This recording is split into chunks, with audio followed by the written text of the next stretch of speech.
दिव्यांगजनों का अपना चैनल दृष्टिबाधित दिव्यांग समिति यूट्यूब चैनल को सब्सक्राइब कीजिए, वीडियो को लाइक व शेयर कीजिए और या संगठन में संबंध में किसी भी तरह की जानकारी के लिए आप इस नंबर पर कॉल या व्हाट्सएप कीजिए 9198956510। धन्यवाद। राष्ट्रीय दृष्टिबाधित दिव्यांग समिति यूट्यूब चैनल पर उपस्थित विवेक मनी त्रिपाठी, राष्ट्रीय महासचिव। साथियों, आज बेहद ही महत्वपूर्ण मैसेज है। सभी सम्मानित दिव्यांग साथियों से अनुरोध है कि इसे हर एक दृष्टिबाधित तक पहुंचाएं। आज हम चर्चा कुछ वैकेंसी के बारे में करना चाहता हूं। सबसे पहले एक आज कुछ साथियों के लिए महत्वपूर्ण जानकारी है, इसे हर एक दृष्टिबाधित तक पहुंचाएं। एक साथी का कई साथियों का फोन आ चुका मेरे पास कि सर सीजीएल के संबंध में एक वीडियो आप बना दीजिए ताकि लोग जागरूक हो सके।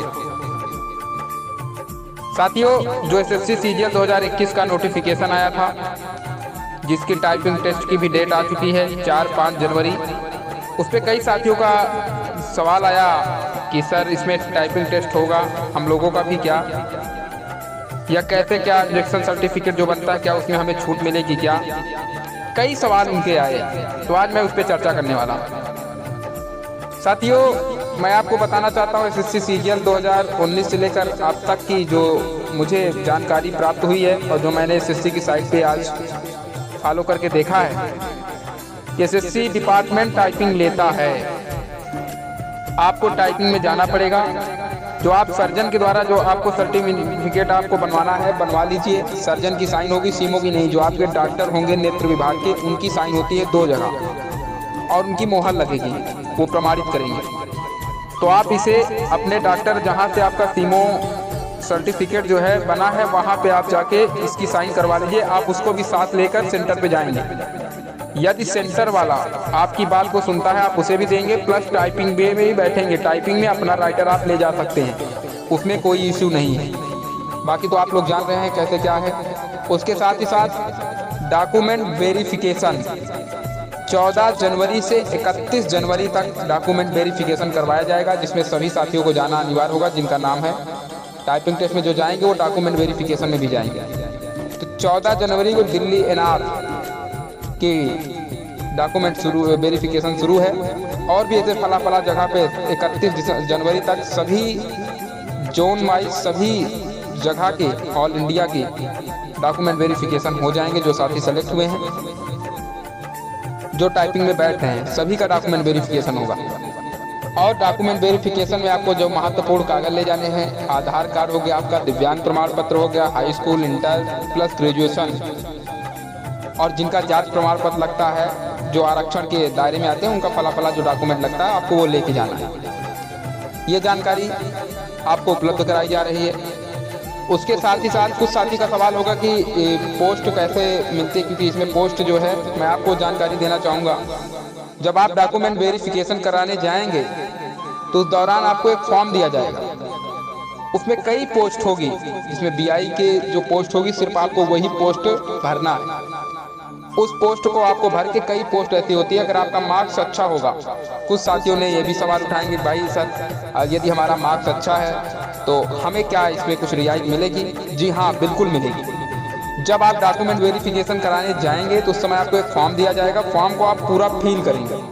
जो पोस्ट है सभी पोस्ट को आप भर देंगे, केवल इनकम टैक्स की जो दिव्यांग की पोस्ट नहीं उसको छोड़ के।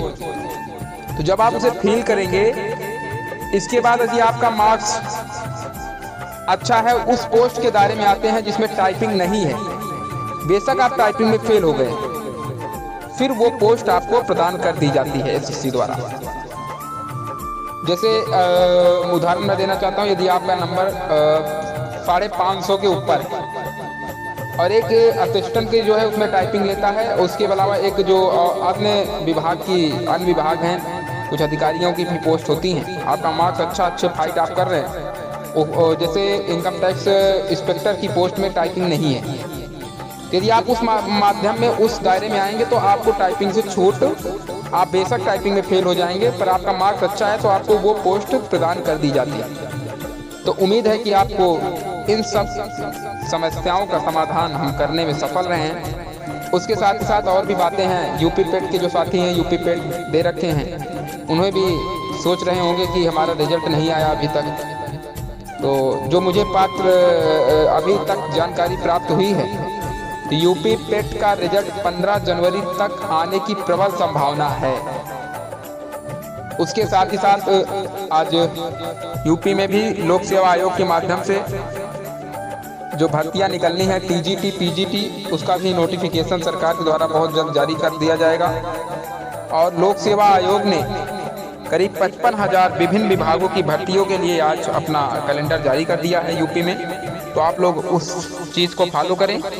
उसके साथ ही साथ एसएससी ने भी अपना कैलेंडर जारी किया, आप लोग को पता ही है। तो एसएससी एमटीएस सीएचएसएल की लास्ट डेट 4 जनवरी है जो फॉर्म भरने की।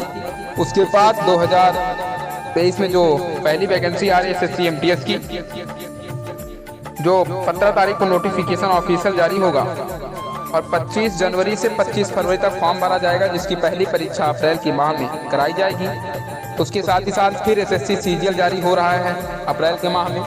विभिन्न प्रकार की भर्तियां आ रही हैं। ये बहुत बड़ी खुशखबरी है। भारत सरकार जो है लगातार भारत सरकार द्वारा वैकेंसी निकाली जा रही है।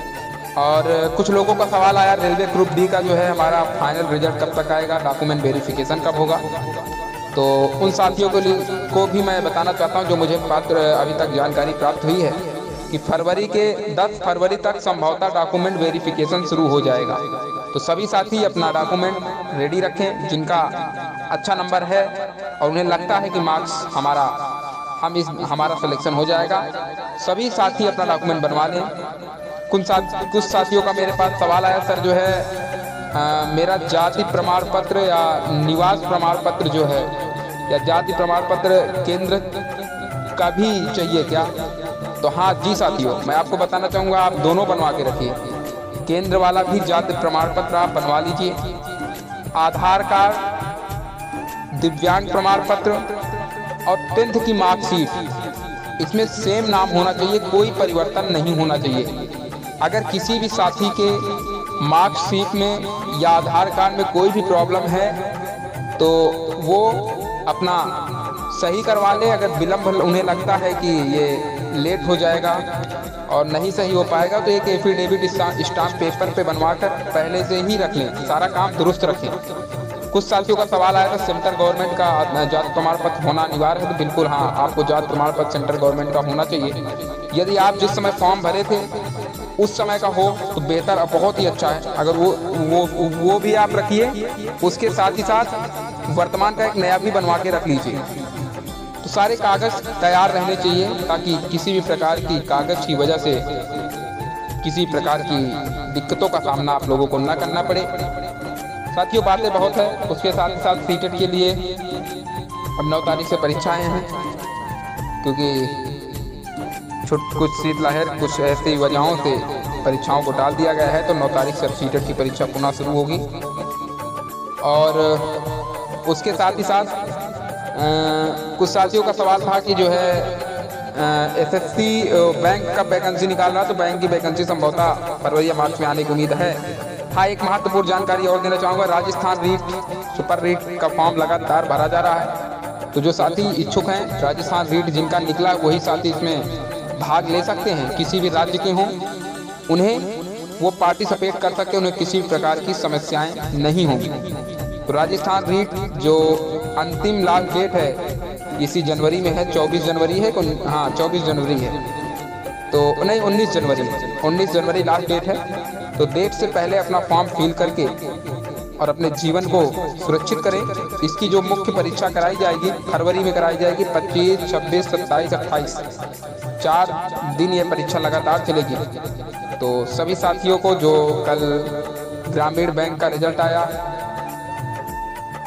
जिसमें पीओ के भी रिजल्ट कल घोषित किए गए ग्रामीण बैंक के द्वारा, उसके साथ ही साथ कलर के भी रिजल्ट आए हैं, जितने भी साथी सेलेक्ट हुए उन्हें राष्ट्रीय दृष्टिबाधित दिव्यांग समिति परिवार की ओर से ढेरों बधाई, ढेरों शुभकामनाएं। और आप ऐसे ही यूं ही आगे बढ़ते रहें और दृष्टिबाधित दिव्यांग समाज का नाम रोशन करते रहें, यही दुआ हम करते हैं। और जिस दायित्व को आपको दिया जाए उसे ईमानदारी पूर्वक अपने दायित्वों का पालन करें और आगे बढ़ें, यही हम कामना ईश्वर से करेंगे और आप लोग से अपेक्षा भी हम यही रखेंगे। साथियों, संगठन द्वारा 10 जनवरी से 25 जनवरी तक रजिस्ट्रेशन करवाया जाएगा CBSE बोर्ड परीक्षा राइटर के लिए। उसके साथ ही SSC MTS के लिए जो है 10 जनवरी से 15 जनवरी तक केवल रजिस्ट्रेशन करवाया जाएगा। इसके बाद रजिस्ट्रेशन नहीं करवाया जाएगा। रजिस्ट्रेशन करवाने के लिए गूगल फॉर्म आपको फिल करने पड़ेंगे। जो नियम संगठन के रूल हैं उन रूलों का आपको पालन करना पड़ेगा। अनाथ बच्चे, असहाय बच्चे हैं तो उनके लिए राइटर निःशुल्क है। उनका जितना खर्चा होगा संगठन उठाने के लिए अपने दृढ़ संकल्पित है। जो भी खर्चा लगेगा उनका वो संगठन देने के लिए तैयार है। साथियों, इस YouTube चैनल को सभी साथी सब्सक्राइब करें, लाइक करें और अधिक से अधिक दृष्टिबाधित तक शेयर करें, क्योंकि आपके एक व्हाट्सएप पर अगर एक शेयर करने से उस दृष्टिबाधित को, जो अनजान कई बच्चों के फ़ोन आ चुके हैं, मान लो उनके पास मेरा नंबर नेटवर्क की प्रॉब्लम की वजह से नंबर ना लगता, तब क्या होता, तो उन तक जानकारी ये पहुँचे, सभी इससे जागरूक हों, सभी साथियों को इस बारे में पता लगे। खैर, हम CGL वाले मैटर को लेकर कोर्ट भी बहुत जल्द हम तैयारी करेंगे, इसे कोर्ट भी ले जाएंगे, क्योंकि जब वही रूल NTPC में गवर्नमेंट हमें छूट देती है टाइपिंग की और SSC डिपार्टमेंट क्यों नहीं देता, ये सवाल जाहिर से है सर। कोर्ट में हम इसे डालकर याचिका सरकार से जवाब मांगा जाएगा, इस डिपार्टमेंट से जवाब मांगा जाएगा। एक में दो नियम कैसे, तो इस पर भी हम बहुत जल्द आगे अपना कदम बढ़ाने वाले हैं। तो बस आप लोग की सहयोग और आशीर्वाद की संगठन को अपेक्षा है। हम हमेशा आप लोग से यही अपेक्षा रखते हैं साथियों। और ज़्यादा कुछ न कहते हुए सभी साथियों को हृदय की गहराइयों से धन्यवाद देते हुए 4 तारीख के कार्यक्रम में सभी साथियों से निवेदन करते हुए कि आप कार्यक्रम में पहुंचकर कार्यक्रम में 4 चांद लगाएं, यही आशा विश्वास आप सभी साथियों से है। और मुख्य अतिथि के रूप में कई हमारे वरिष्ठ लोग पधार रहे हैं, उनके सम्मान में और इस दृष्टिबाधित समाज के सम्मान में पहुंचकर इस कार्यक्रम में को 4 चांद लगाएं। इसी के साथ आप सभी को बहुत बहुत ढेरों शुभकामनाएं। किसी भी प्रकार की प्रॉब्लम के लिए संगठन के ऑफिशियल नंबर 9454220000 या अधिक प्रॉब्लम या किसी प्रकार की और आपकी समस्याएं आपको उत्पन्न होती है तो राष्ट्रीय उपाध्यक्ष नीलेश कुमार 7390013849 पे आप संपर्क करके अपनी समस्या वहां दर्ज करा सकते हैं। धन्यवाद। जय हिंद, जय भारत, वंदे मातरम।